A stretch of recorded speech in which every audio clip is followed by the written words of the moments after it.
Hello and welcome to another episode of Just Jets, episode 193. What is going on? I am Matt O'Leary, back with another episode. Going to be talking about a quiet deadline for the New York Jets. We'll be talking about an offense that is anemic right now, and we'll be answering your voicemails. I'm excited to get into this episode and discuss all of these things with you. But first, a message from our sponsors over at Manscaped. Gentlemen across the nation, urgent message for you. Lawnmower 5.0 is here. And this episode is brought to you by Manscaped. The brand new Lawnmower 5.0 can help you take your balls to space. Is now launching the Ultra Sphere Manscaped Lawnmower 5.0 Ultra. I'm excited about it. My buddy, shout out Matt Spazzero, picked one up, and his beautiful bald head has never looked so good. Featuring a new cutting-edge design and next-generation dual skin-safe blade heads for different shaves, it's pretty much a spaceship for your boys downstairs to join the next level. And 9 million men use my code JETS20, that is JETS20 for 20% off and free shipping over at Manscaped. It's pretty much a spaceship that takes your boys downstairs to the next level. And make sure to pick yourself up something nice. I am a big fan of the newest version of the Lawnmower 5.0. Somehow, I started back with Manscaped when they were at the 3.0. We evolved to the 4.0, and now the 5.0 is even better. I love my 5.0. Thank you to Manscaped for sponsoring the program. All right, let's hop into this episode. A quiet deadline day for the New York Jets, although it was not a quiet day online for Jet fans. Number one, refreshing and some drama between two of our own, Michael Nania and Boy Green going at it. What's going on there? Boy Green sharing the karate videos. Electric Factory. Boy Green is just pure electricity. The karate videos were with the quotes were just that was an all-time Jets Twitter moment. Truly, never a dull day online. So it was a quiet day, but it was still an entertaining day. The Jets don't trade for, but sign a guard, Roger Saffold. He has a ton of starting experience. He's been in the league for a decade and a half.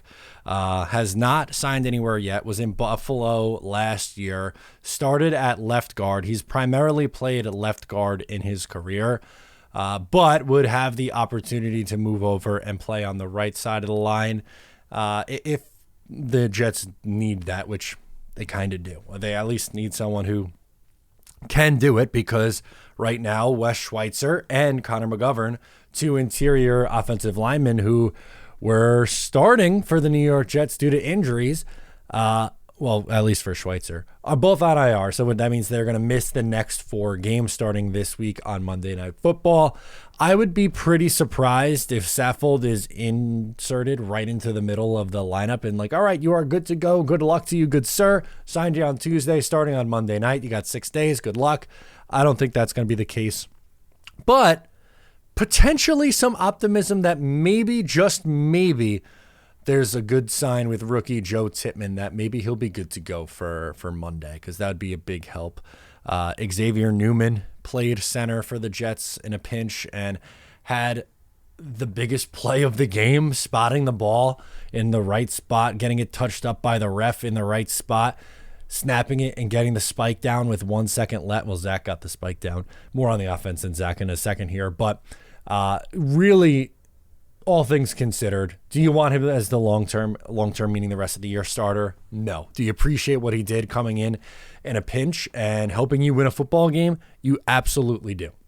Absolutely do. But, I mean, Jet fans were frustrated, and I, too, was a little bit frustrated. I felt pretty good about adding Roger Saffold. They definitely needed to add someone on the offensive line, and it felt more likely that they would add an offensive lineman through free agency rather than the trade. But there was a pretty good starting caliber offensive lineman to be had. Ezra Cleveland gets traded from the Minnesota Vikings to the Jacksonville Jaguars for a 6th-round pick. He's someone who's started for them since 2020. He's in the final year of his rookie deal and is playing like a top half of the league starting guard. He's really good in the run game. So that was the guy that I had circled earlier today, or yesterday, excuse me. If you saw the video of me previewing the deadline, that was someone who I would have liked to see the Jets pursue. And to see him go for only a 6th round pick was a little disappointing that the Jets couldn't be in on that.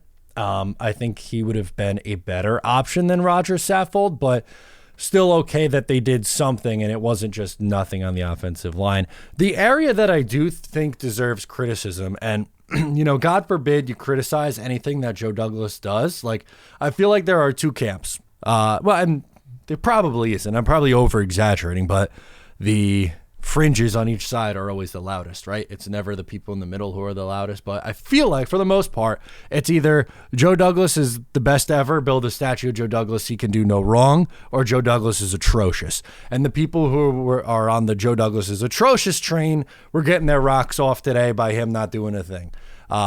He added someone via free agency again in Saffold, but he didn't go out there and make a move there, where the people are Joe Douglas praisers no matter what, are saying, well, Joe Douglas knows better than all of us. We trust in Joe, and Joe we trust. And I understand that to an extent, but I will criticize not adding a wide receiver. And the big reason for my criticism comes not because I dislike Allen Lazard or Garrett Wilson. It's my fear beyond that. Like, you trade away Mecole Hardman to give Xavier Gipson more reps. Okay. Randall Cobb is still here and essentially acting as your third receiver. And then you have Malik Taylor or Jason Brownlee. And I liked Jason Brownlee a lot in camp. I think there's maybe something there with him. I'm glad he's stuck around, and I would like to see him on the field a little bit, and get him the ball or get him some red zone opportunities. That's where I think he would thrive.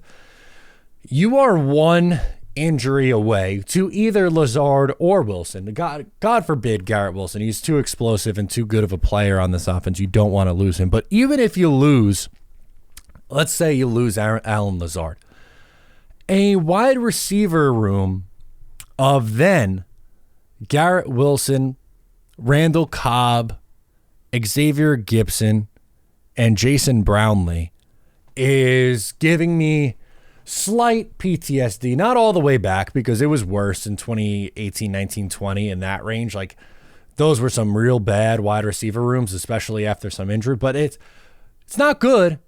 It's not good. It's giving me, 2018 rookie year Darnold on the road in Chicago, where he was going out with Javon Curse and Deontay Burnett and whoever the hell the third receiver was. I don't remember. But the moral of the story is that wide receiver room falls off quickly, and I would have liked to see them add somebody. Now, Donovan Peoples-Jones gets traded for a 6th round pick. Really not much there.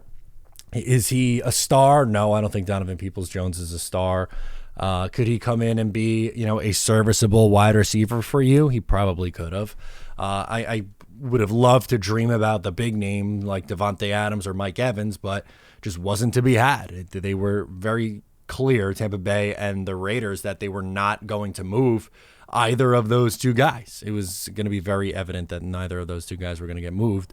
But I would have liked to see some sort of middle of the road addition.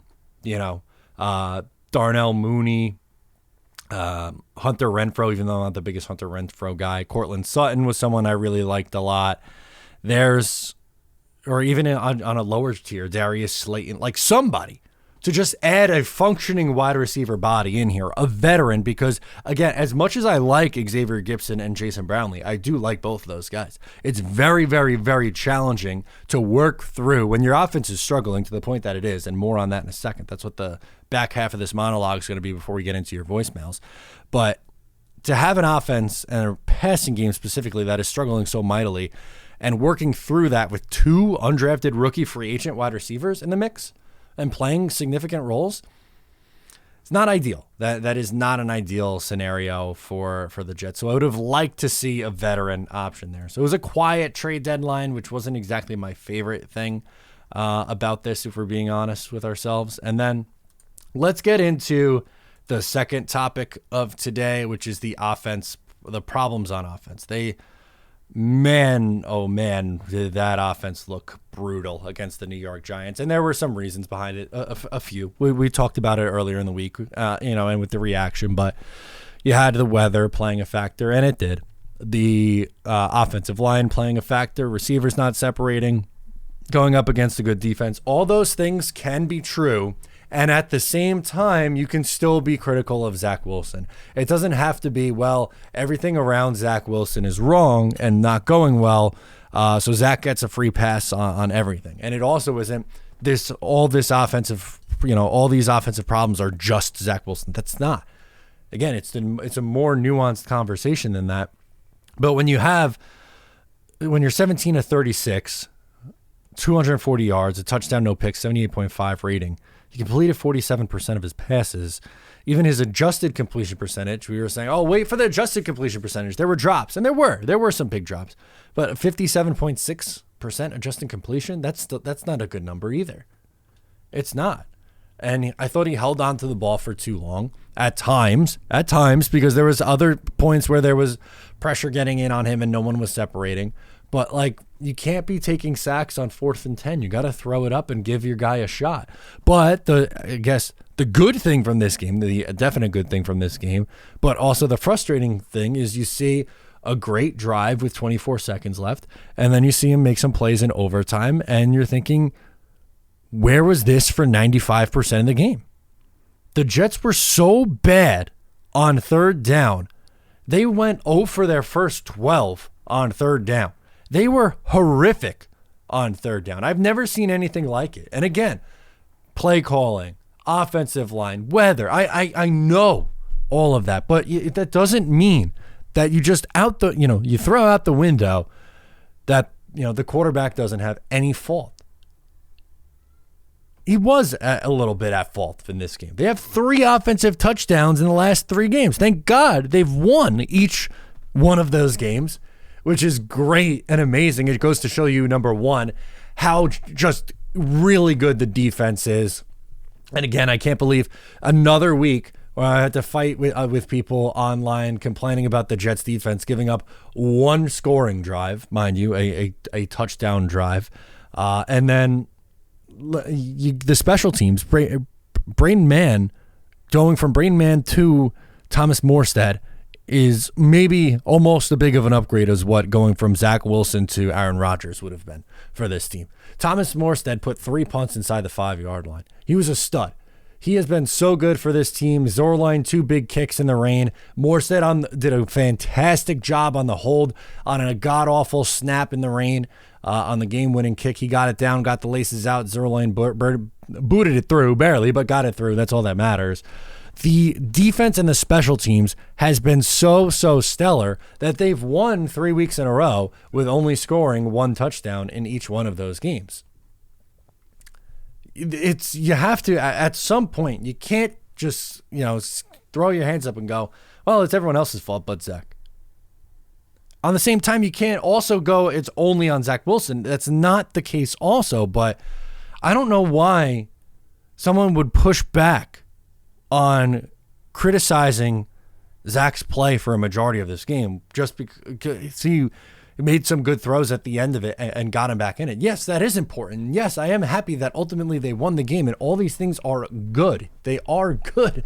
But over the rest of their season, there's, 10 games left? The offense can't play like this for 10 games. They barely squeaked by.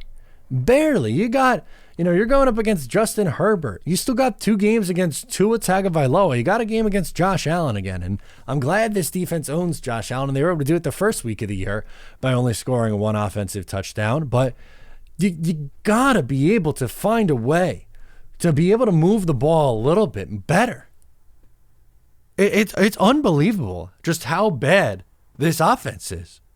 And Brees didn't have a good day. They were stacking the box, and the credit to the Giants defense. They were incredible in this game, especially with containing Brees Hall. But I'm running low on patience. And this game coming up on Monday night, which last time you'll hear me talk about on here, if you haven't already, talkingjets.com. limited tickets available.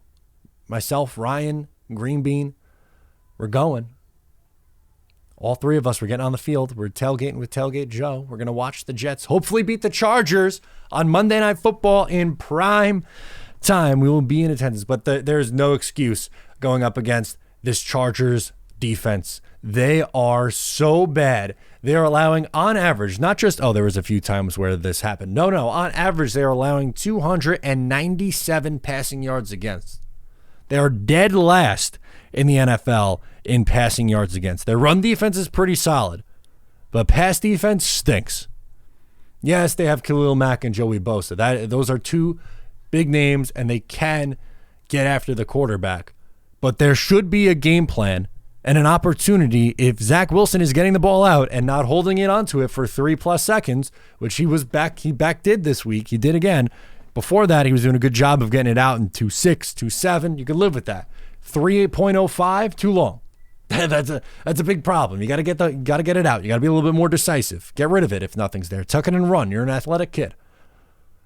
There's no excuse. Get the ball out, get it in their playmakers' hands, and you have to score. You have to score points. You cannot go on the rest of the way scoring one touchdown a game and then get mad at your defense for allowing a touchdown drive and then you end up losing a football game. It would have been if the Jets lost that game against the Giants, it would have been such a really disheartening performance considering that they held the Giants to -9 net passing yards, a negative number, and they barely squeaked by. But the most important thing through all of this is that a win is a win, and you just got to keep stacking these wins and keep yourself alive and hope that you turn out of it offensively, right? Just hope that you could somehow, some way dig your way out of this and get back going in the right direction and just stack W's. You have 2 games now against teams in your conference that are fighting for a wild card spot. And then you have 2 games in a row against divisional opponents in the Buffalo Bills up in Buffalo and then at home against the Miami Dolphins. Let's take care of business. Voicemail time. Constantine gets us rolling. Oh, boy. He wants to talk Zach Wilson. I guess I would not expect it to be pretty. Hey, Maddie, this is Constantine from PA. Listen, man. I've tried to give the kid the benefit of the doubt. I tried. Let the record show I tried. But the bottom line is, what was shown today against the Giants was a complete and utter abomination. It was a disgrace. If anybody feels good about winning that game against the Giants, 13-10, you need to get your head checked. You need to get a reality check more than anything because this team is horrible. Horrible. The way our offense played was embarrassing. At one point, we were 0 for 11 on 3rd down. We got 3rd and 1s we can't convert. And we're supposed to be who? We're supposed to be who? The Jets? Maybe the 69 Jets would look better, but as of right now, I'm ashamed to call myself a Jet fan. And I'm sorry if it ruffles feathers, but you know what? Quite frankly, I don't give a shit. Because of the garbage we displayed on the field today, I had to just quit watching the game. I was just like, you know what? Fuck this. I'm going back to sleep. Because I wasn't feeling good to begin with. But the bottom line is, Zach Wilson is not a quarterback in the NFL. So whoever wants to keep fucking getting on their soapbox and backing this kid up, then enjoy another losing season. Okay? I'm done. I am done with Zach Wilson. And I'm about almost done with the New York Jets. It was a pathetic showing. It was a fucking no-show. You mean to tell me the Giants get that 3rd-string quarterback, Tommy DeVito? Who is he again? I'm sorry, Danny DeVito? Who is he throwing to? Lotka in the end zone? What the fuck was that? It was a disgrace. And it's a sad day to be a Jet fan. Okay. All right. We're good there, Constantine. I understand the frustration. I do. I just vented about Zach Wilson in that whole open there. You can't get excited about this defense. You don't have anything in you to get excited about the special teams. And I know that's a weak cop out, right? And Breece Hall is special. And Garrett Wilson still found the way to go over 100 yards. Zach Wilson didn't play well in that game. That's what my whole open was that Zach Wilson didn't play well in that game. You turned it off. You missed a good ending. You missed the best part. Charles from Long Island. Hey, Matt. Charles calling in from Long Island. So my question for you is the way the Jets offense been playing sustainable for this team to make a playoff run? No. So first off, really happy we got the win, about as ugly as a win could ever get. But sure thing, we'll take it for once it goes our way. So can't complain on that. I also think I think easily that we have the top 3 defense. I think it's the best. We saw the Niners and Eagles. Both of their defenses have gotten knocked up. Our defense is stuck strong, so that is not at all whatsoever the problem. I also think we probably have the worst offense in the NFL. Zach Wilson is just really bad. Really bad. What was it? I believe we went 2 for 15 on third down. Yes. That just can't happen. I try to be optimistic with Zach, and he shows us flashes, especially in the last 22 seconds. We saw, wow, that was a nice strike to the 50-yard line. Where was that the whole 59 minutes of the game? So frustrating, but I think the receiving core outside of Garrett Wilson has definitely not been too good. It just seems like they don't get separation. I think Zach's not on the right timing. And it just feels like his IQ is not there. In certain situations, 4th and 20, you're running backwards, you take a sack. You got to throw it up. Throw it up. Yep. Give somebody a chance. My question is, how could this offense turn things around and at least score 20 points a game? That's really all we really need to win some of these games. So at this point, I think we're hoping to win a few more games and hope Rodgers comes back, because come December, January, I won't be feeling good with Zach at quarterback. Anyway, happy for the win. Thanks for... Oh, sorry, he got cut off. That wasn't me. That wasn't my doing. I understand, man. It's a frustrating time for this offense. I'm annoyed with this offense as well. I don't think it was a great Nathaniel Hackett game either. I don't think the game plan was good. Yeah, he's had 2 good game plans this year. Against Philadelphia, they didn't execute in the red zone. That was their biggest issue in that game. And against the Chiefs. Let it rip, man. Don't baby this kid. He's afraid to do anything. And then when he turns his brain off and he don't think in a hurry up or a 2-minute drill, that's when we start to see like, oh, wow, like he could play. And not, wow, he can play as a top 15 quarterback. No, be quarterback 25 and this team is going to find a way to make the playoffs. You can't be what you were against the Giants, the Cowboys, and the game against the Pats. If you play like you did in the second half of the Bills game, the Chiefs game definitely is the best version. We need something closer to that Chiefs version.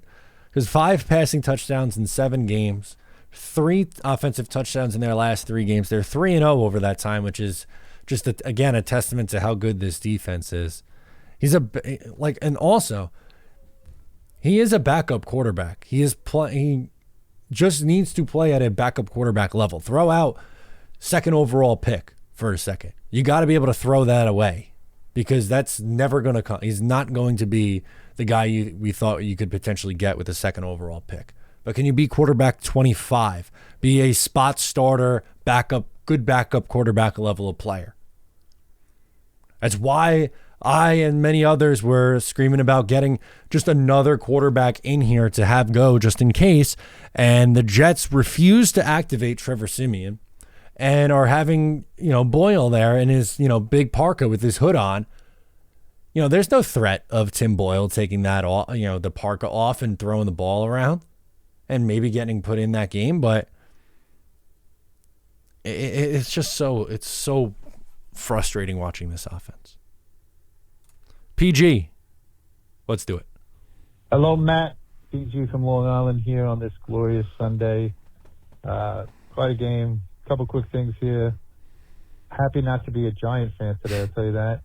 Something like, they must be feeling how we felt after the Marino fake spike.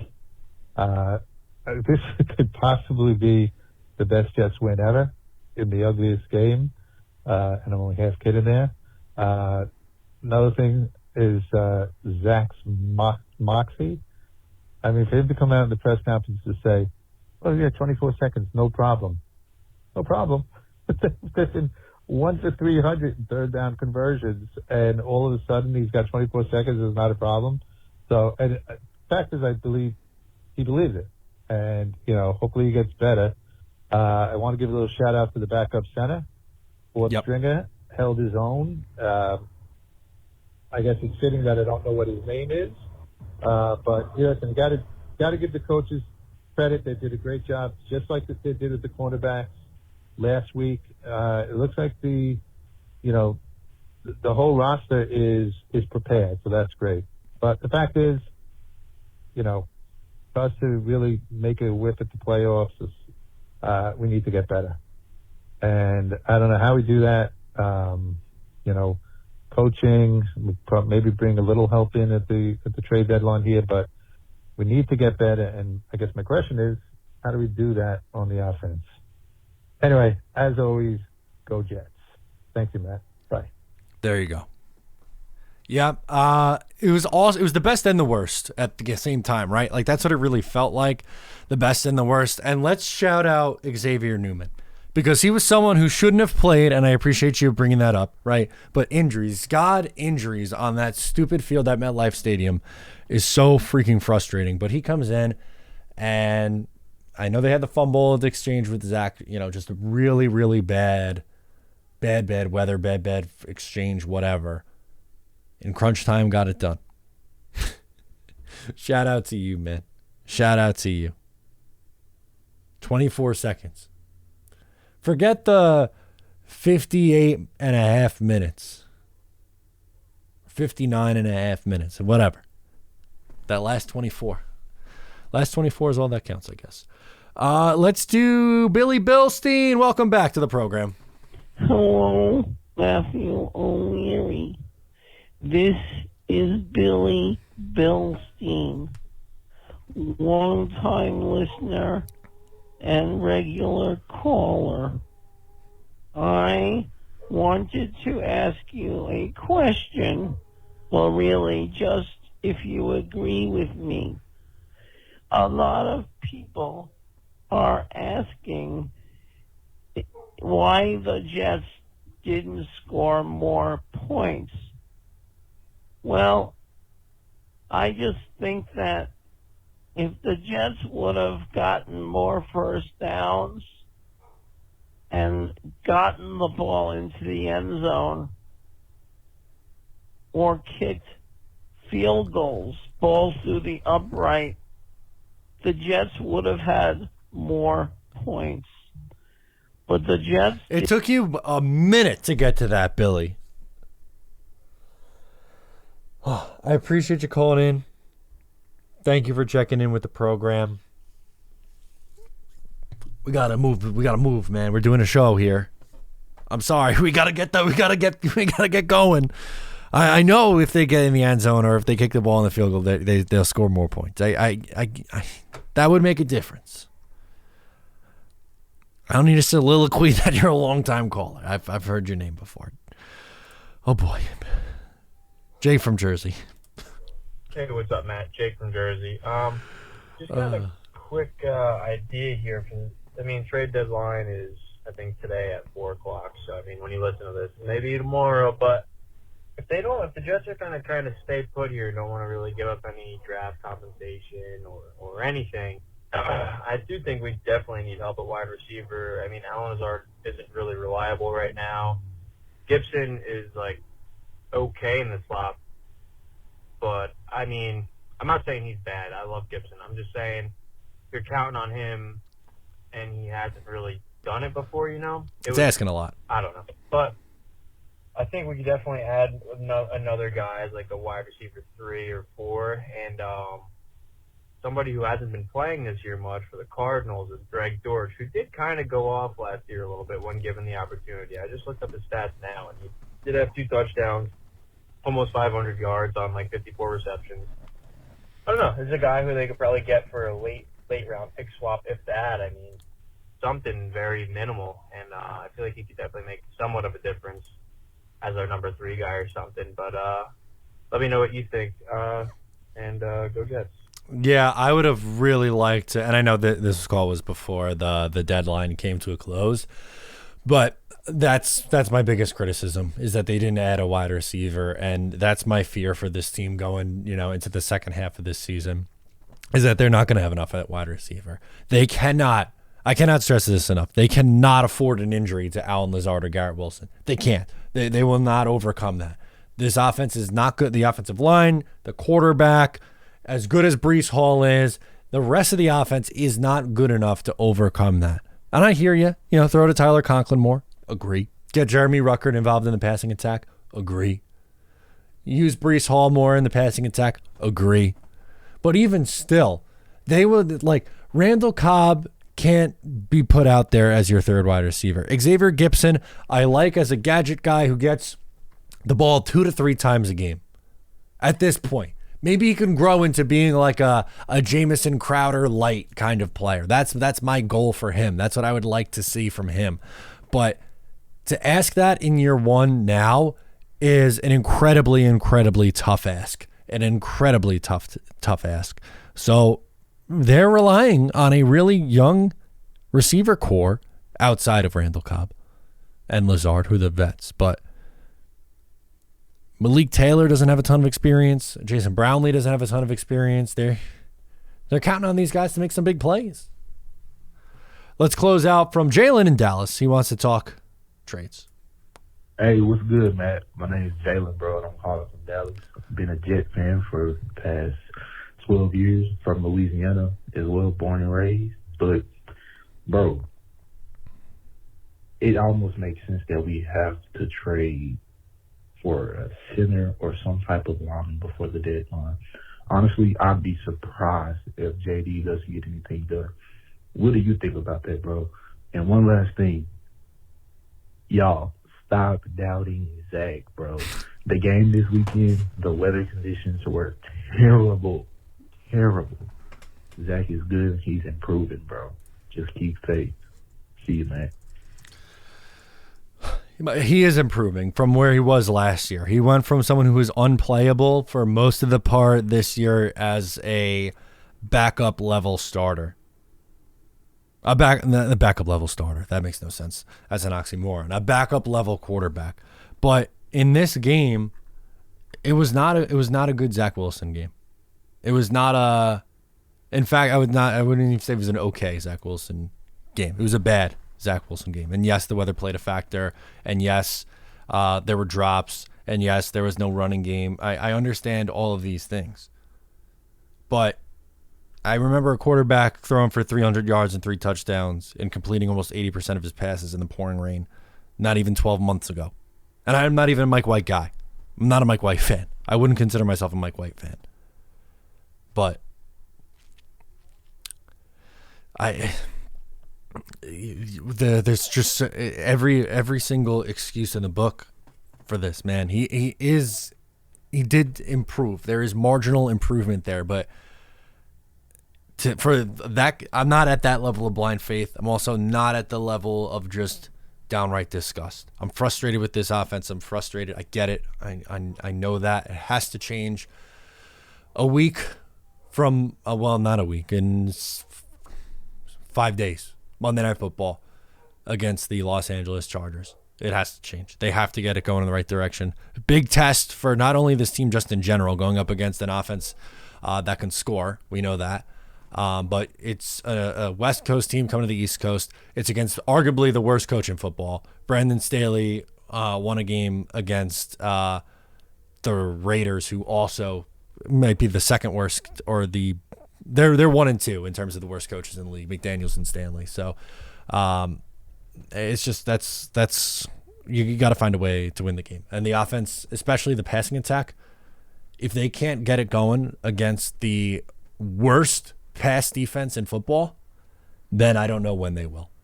That's going to do it for me on this episode. Thank you for tuning in to Just Jets. I am Matt O'Leary, and I will catch you next time.